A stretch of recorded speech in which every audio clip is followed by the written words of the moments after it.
Jean, verset 3. Nicodème et Jésus et Nicodème, la nouvelle naissance. Or, il y avait parmi les pharisiens un homme du nom de Nicodème, un chef des Juifs. Il vint de nuit trouver Jésus et lui dit : Maître, nous savons que tu es un enseignant envoyé par Dieu, car personne ne peut faire des signes miraculeux que tu fais si Dieu n'est pas avec lui. Jésus lui répondit : en vérité, je te le dis, à moins de naître de nouveau, personne ne peut voir le royaume de Dieu. Nicodème lui dit : comment un homme peut-il naître quand il est vieux ? Peut-il une seconde fois entrer dans le ventre de sa mère et naître ? Jésus répondit : en vérité, je te le dis, à moins de naître d'eau et d'esprit, on ne peut entrer dans le royaume de Dieu. Ce qui est né de parents humains est humain, et ce qui est né de l'esprit est esprit. Ne t'étonne pas que je t'ai dit, il faut que vous naissiez de nouveau.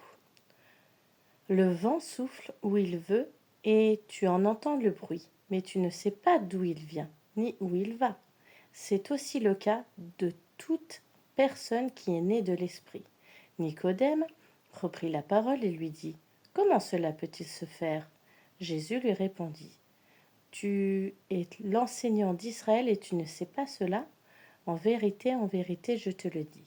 Nous disons ce que nous savons et nous rendons témoignage de ce que nous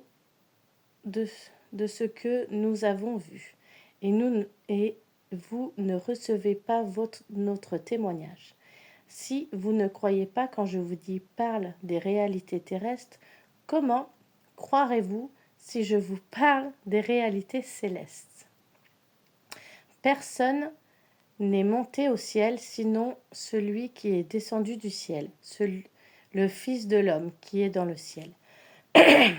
Et tout comme Moïse a élevé le serpent dans le désert, il faut aussi que le Fils de l'homme soit élevé, afin que quiconque croit en lui ne périsse pas, mais qu'il ait la vie éternelle. En effet, Dieu a tant aimé le monde qu'il a donné son Fils unique, afin que quiconque croit en lui ne périsse pas, mais qu'il ait la vie éternelle. Dieu, en effet, n'a pas envoyé son Fils dans le monde pour juger le monde, mais pour que le monde soit sauvé par lui. Celui qui croit en lui n'est pas jugé, mais celui qui ne croit pas est déjà jugé, parce qu'il n'a pas cru au nom du Fils unique de Dieu.